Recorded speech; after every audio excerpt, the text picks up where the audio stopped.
Good evening. Today, I'm going to discuss the one of the Upanishads. It's one of the shortest Upanishads, but it's definitely filled with a lot of meaning and depth here. This is the Mandukya Upanishad. Now, it's really the cornerstone text within the Vedic tradition. It's revered for its, you could say, its piercing insights on the nature of consciousness. So, despite it only being 12 verses, it really offers a very comprehensive roadmap to self-realization, and it cuts to the heart of existence by exploring 4 states of consciousness, which I've brought up in other videos. And these states are waking, dreaming, and deep sleep with no dreams, and what's called turiya. So turiya is the 4th state representing this pure awareness. It's traditionally associated with the Atharva Veda and has been commented on extensively by later sages, including Gaudapada and Adi Shankaracharya. So, why consciousness? So, this Upanishad, it reflects a very deep and timeless inquiry here. What lies beneath our experience of reality, right? Are we merely the sum of our thoughts, memories, experience, and sensory experience? Or is there an underlying substratum, a silent witness to it all? So the Mandukya Upanishad, it helps, it guides us beyond these questions into a direct experience of the self as pure, boundless awareness. So the first verse, it states the power of Om. This Om, this imperishable syllable, is the whole of this universe. Everything that was, is, and will be is encompassed by Om. And whatever lies beyond the 3 realms of time is also Om. So the Upanishad opens with this Om, considered both a symbol and a vibrational essence of the cosmos. So Om isn't simply a sound. It's the primordial vibration, thought to be the source from which all creation arises. So here, Om is described as encapsulating the entire cosmos, transcending time itself. This verse establishes Om as both a pointer to and an embodiment of the divine. It's everything, past, present, and future, but also beyond the reach of time. So, to truly engage with Om is not just to make a sound. It's to commune with the cosmos. So each time Om is chanted, one is invited to drop into the fundamental vibration that underlies all existence. It reminds us that all diversity we experience is underpinned by a singular reality, a foundational truth that exists outside of time and space. In verse 2, we look at the waking state.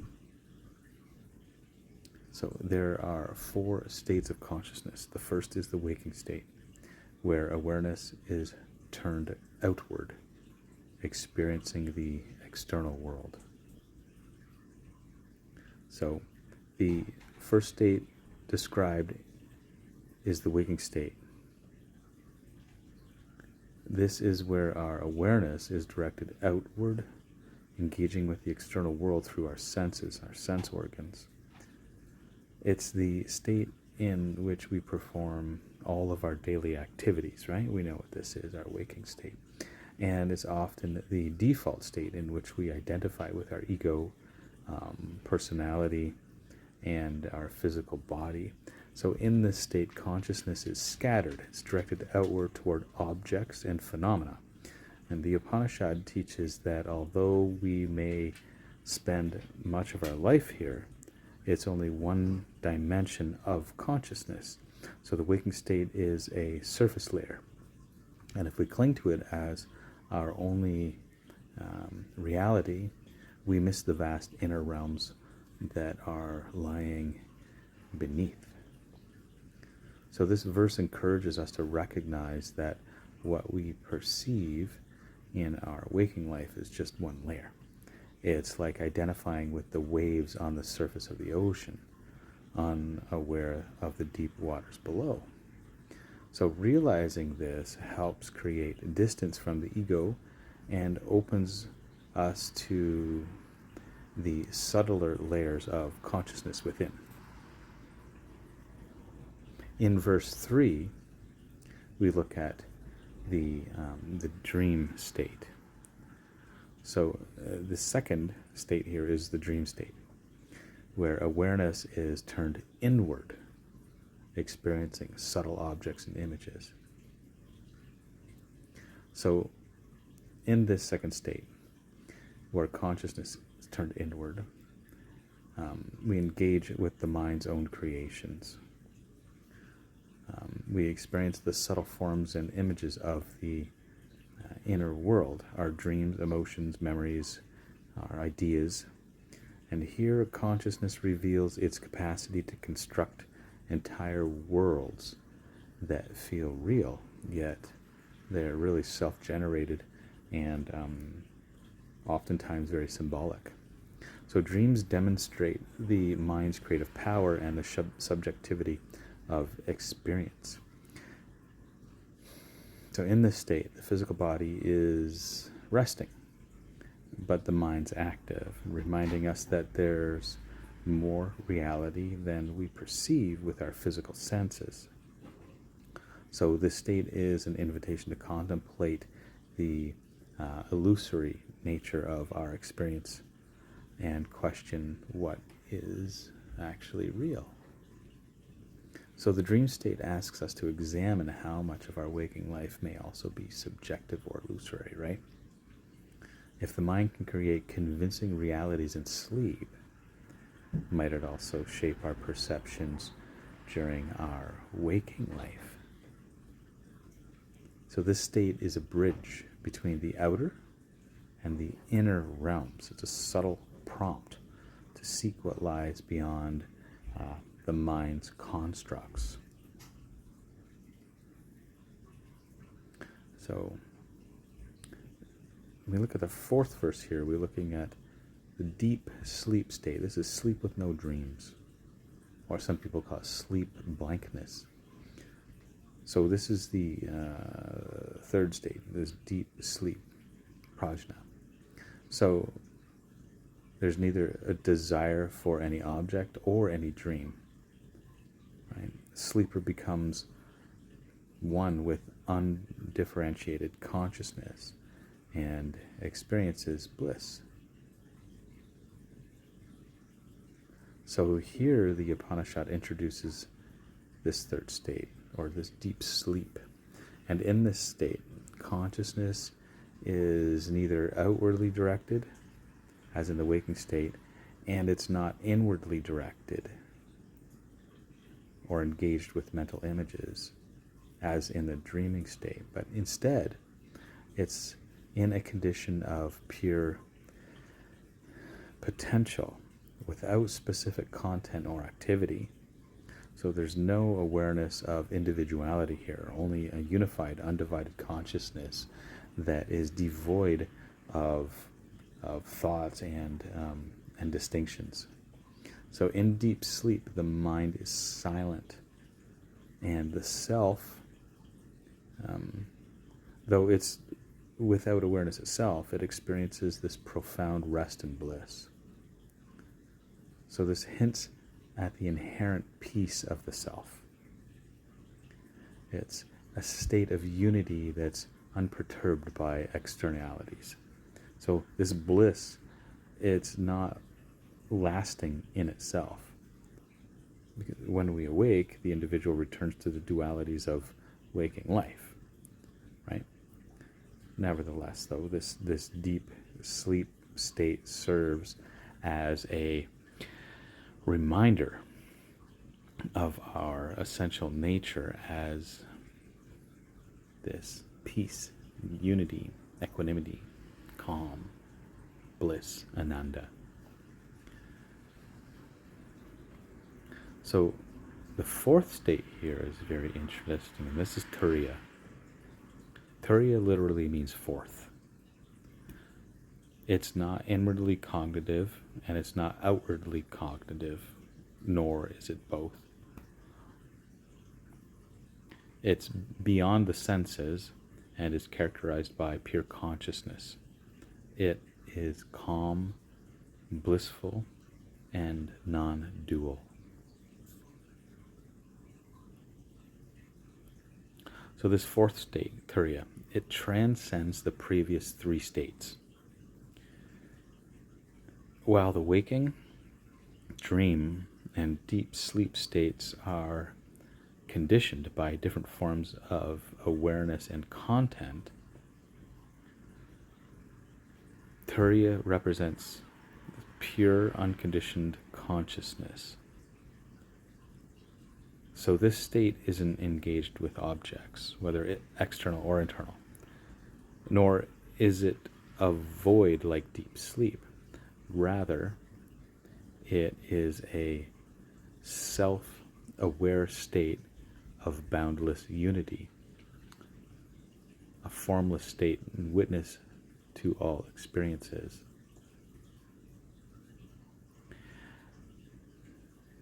It's non-dual, which means it exists beyond the division of this subject and object, or self and other. And it's often described as the ground of being, or pure awareness, because it's unaffected by the shifts in mental or physical states. So unlike the other states, which are transient, they always change, they shift and move, turiya is the continuous, unchanging reality underlying all phenomena.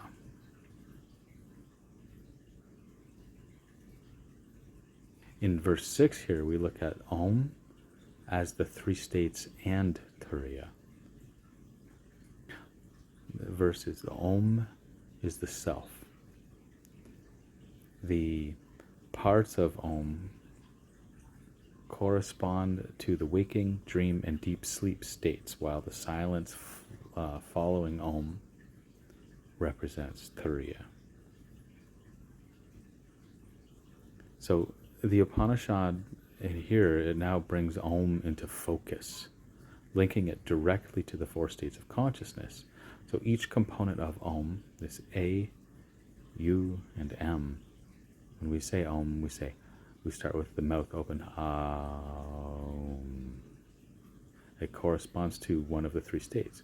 A, the A sound, it represents the waking state. The U represents the dream state, and the M corresponds to the deep sleep state. Turiya, however, is symbolized by the silence after the syllable Om. It's an eloquent representation of the ineffable, of the beyond. So this connection between Om and the states of consciousness suggests that chanting Om is more than an invocation. It's a ritual that symbolically leads one through the journey of waking, dreaming, deep sleep, and into the transcendence of Turiya. Verse 7 is the first sound, the A in Om, or the sound represents the waking state. It's the first letter, common to all sounds in the foundation. One who understands this attains worldly success. This is the first. So that sound represents the waking state, which is the first foundational experience of consciousness. It's also the basis of language, which is present in all vocal expressions. In identifying the waking state with or the A, the Upanishad suggests that this state is the basis upon which all other states emerge.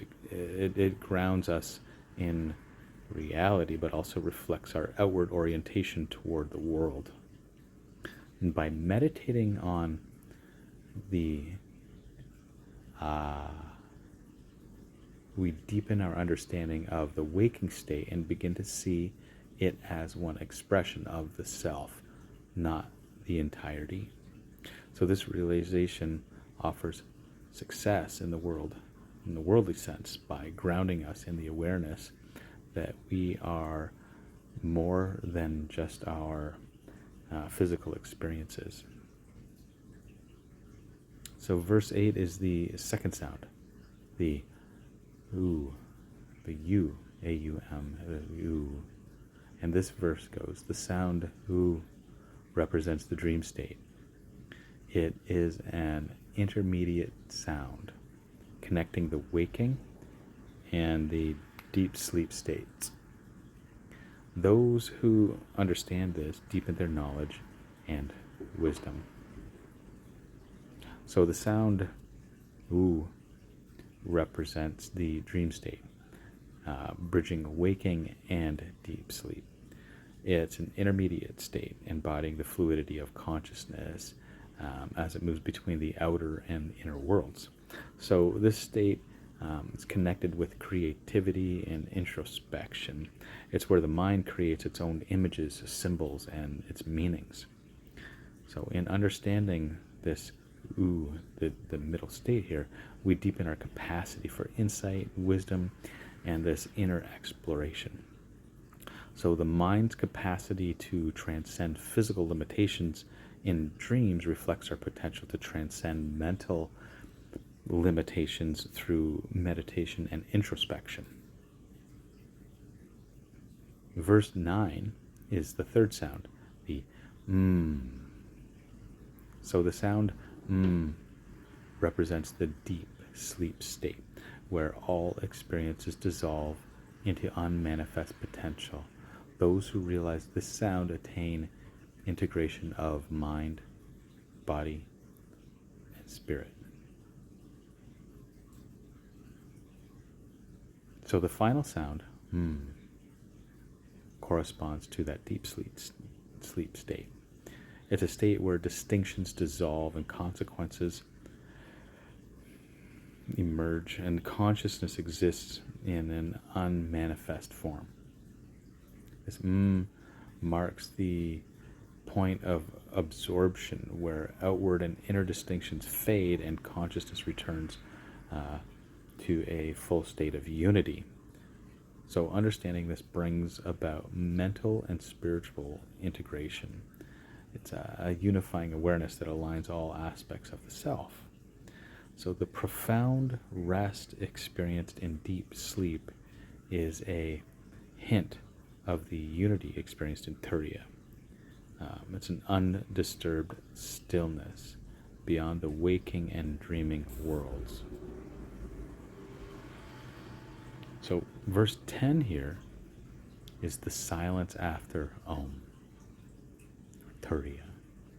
And the verse is, the silence that follows Om is Turiya, the non-dual state beyond sounds and distinctions. those who realize this merge with the ultimate reality.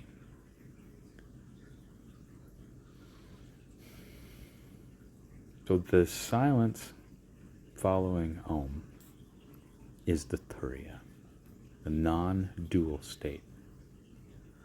So unlike the sounds of the A, U, and M, which represent forms of consciousness, silence is formless. Turiya is beyond language, thought, and perception. It's a state of pure being. These are all pointers.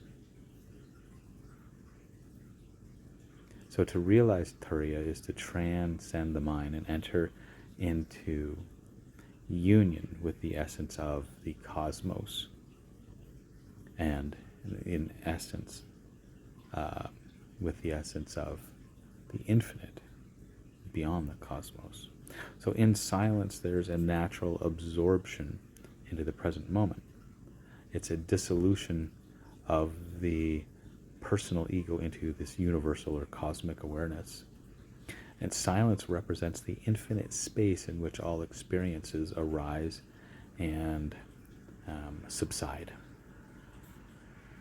So this silence isn't emptiness, it's fullness. It's an invitation to discover the boundless within. So as we sit with this silence, we move closer to the realization that the self is not a fragment, but the whole, one with everything. So verses in 11 and 12 here, they see it's Om as the path to this liberation. So Om encompasses all three states, and the fourth beyond, the Turiya. So understanding Om brings one to enlightenment and the realization of the true self. So these closing verses here, they emphasize the potency of Om as both symbol and path. So to meditate on Om is to move through the states of consciousness, moving through the waking, the dreaming, and the deep sleep, and arrive at Turiya. And by understanding Om in its totality, we can transcend individual identity and realize the self as this pure, unadulterated consciousness. So Om is described as the ultimate means to liberation. So engaging deeply with Om, this is a personal and subjective endeavor, right? We move from identification with transient states, the ever-shifting states, right? And we move into the timeless, unchanging essence of self. So Om is more than a sound. It's an embodiment of the journey to self-realization. And by understanding Om fully, we align with our true nature, which is not shifting. And we move beyond the illusions of separation and awaking to the interconnected oneness that is the essence of all. So the core teaching of this Upanishad is a reminder that beneath all external identities and all of these fleeting experiences, there exists a changeless awareness, the Turiya state of our true self. So while the waking, dreaming, and deep sleep states are transient and ever shifting, Turiya represents the timeless foundations of consciousness, an experience of self that is beyond all divisions.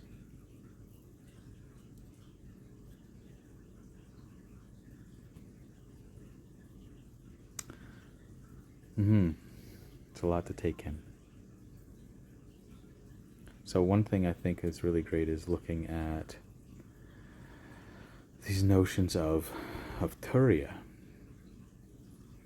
and then a little deeper at this. And Turiya, like I said, is referred to as fourth. Turiya means four. So it's the fourth state of consciousness. And we see it as the crown jewel of the Mandukya Upanishad, where the waking, dreaming, and deep sleep states are aspects of everyday experience. Turiya is presented as the ultimate reality, the substratum of consciousness that pervades yet transcends them all. So while these three states are bound by time, fluctuation, and duality, Turiya is timeless, changeless, and non-dual. It's not simply another layer of awareness, but rather the essential truth of what we are. So in this Mandukya Upanishad, each state, these waking, dreaming, and deep sleep, they serve as a doorway to understand consciousness in varying manifestations. So Turiya, though, is the silence behind these states. It's the space in which they all exist. So all of these states, the waking, dreaming, and deep sleep, exist within the Turiya. So,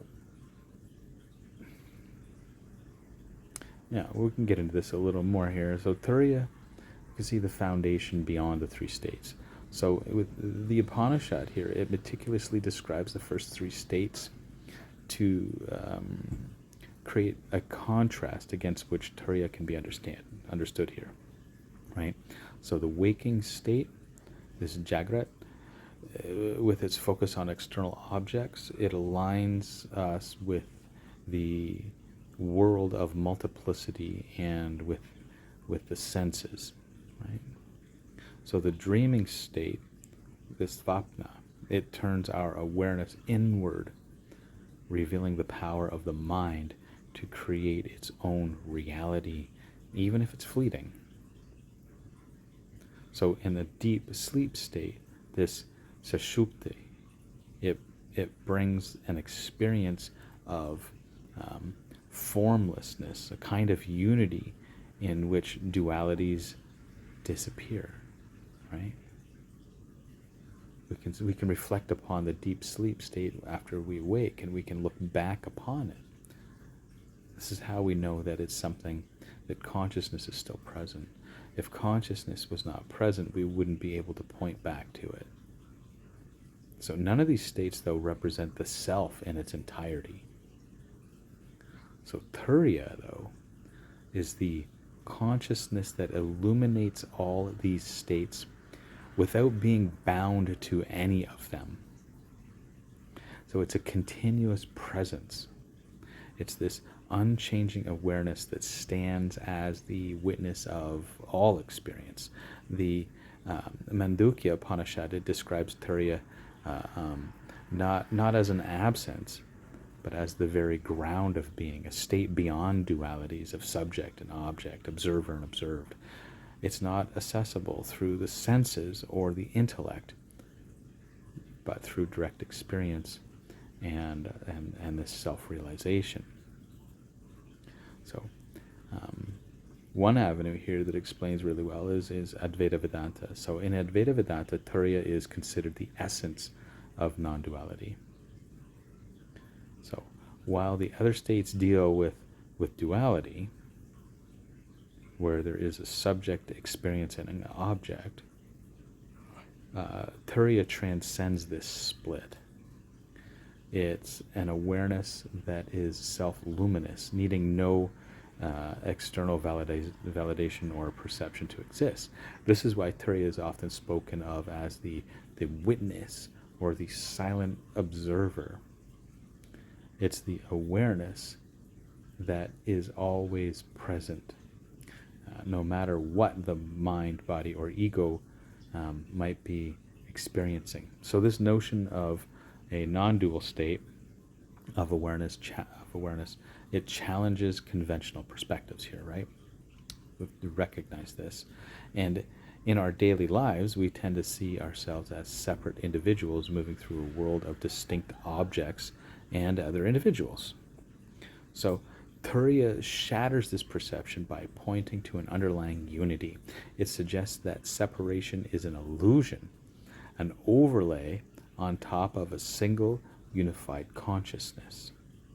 So the Mandukya Upanishad uses Aum as a symbol to convey the journey toward this Turiya.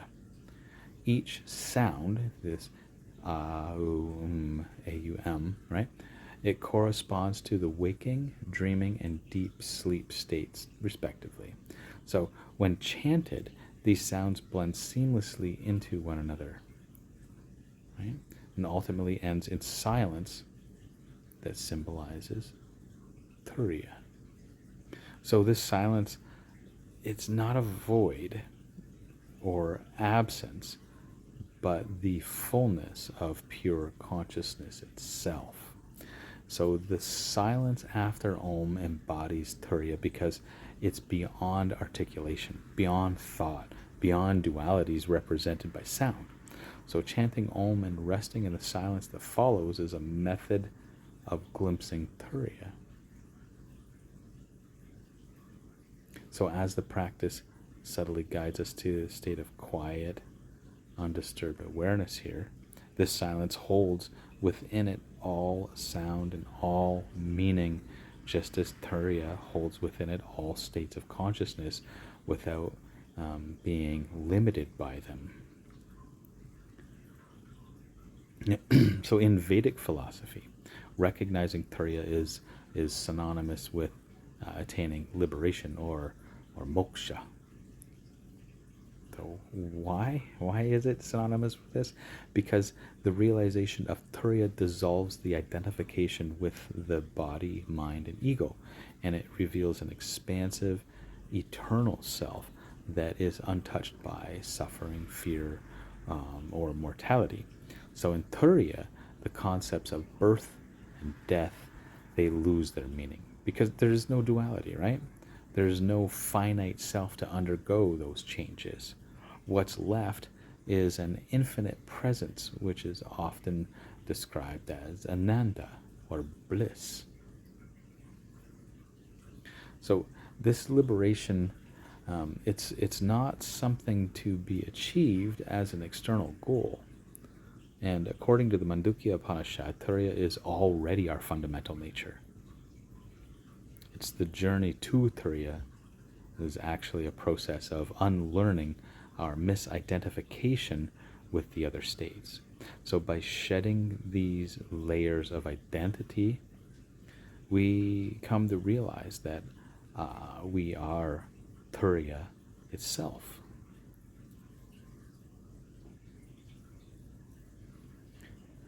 So I think though Turiya is an advanced spiritual concept, its implications for everyday life are really profound. So realizing Turiya brings a shift in perspective. It has to. It's a way to witness life's challenges without becoming overwhelmed. So in recognizing that we are the silent witness, rather than the roles we play, we naturally cultivate a sense of detachment, healthy detachment. And this detachment, it doesn't imply a lack of compassion or engagement with the world, but rather a recognition that at our core, we are free from the ebbs and flows of worldly experiences while still being immersed within them. So this understanding of Turiya can be really transformative in dealing with stress, anxiety, fear of death. And when we identify with Turiya, we no longer perceive ourselves as limited or bound by our physical existence. So this detachment and equanimity, right, this calm in the face of adversity, which arises naturally, it allows us to engage with the world more freely without attempting to change or cling to outcomes or fearing loss. So the recognition of Turiya, it's kind of like the climax of the seeker's journey in this Advaita Vedanta anyways. It's a moment of this self-realization where one sees directly that the self is beyond any particular experience, thought, or state. So Turiya is an object of experience. It's the very ground of all experiences themselves. So when the mind, body, and senses are at rest, like as in meditation or in deep self-inquiry, we can glimpse the presence of this Turiya. It's quite profound. So this Mandukya Upanishad emphasizes that Turiya is ineffable. It's beyond language or conception and can only be known by being it. So the journey of that self-realization, it's not to reach Turiya as if it were somewhere else, but to recognize it as the background of our entire being. So ultimately, the invitation of this Mandukya Upanishad is to live from a place of Turiya. So this means embodying non-dual awareness, where every action and every interaction is seen as a play within consciousness itself. So to live in Turiya is to live in harmony with the world. And we perceive it neither as separate from ourselves, nor as something to be possessed or controlled. We engage fully, but with an understanding that we are not limited to our temporary roles. So this doesn't mean that we abandon our responsibilities or anything like this, right? But we approach them with a sense of peace and inner freedom. So one who abides within Turiya moves through life with grace, unperturbed by success or failure, or by praise or blame. So they found this unshakable center, this source of wisdom and compassion that flows naturally into the world.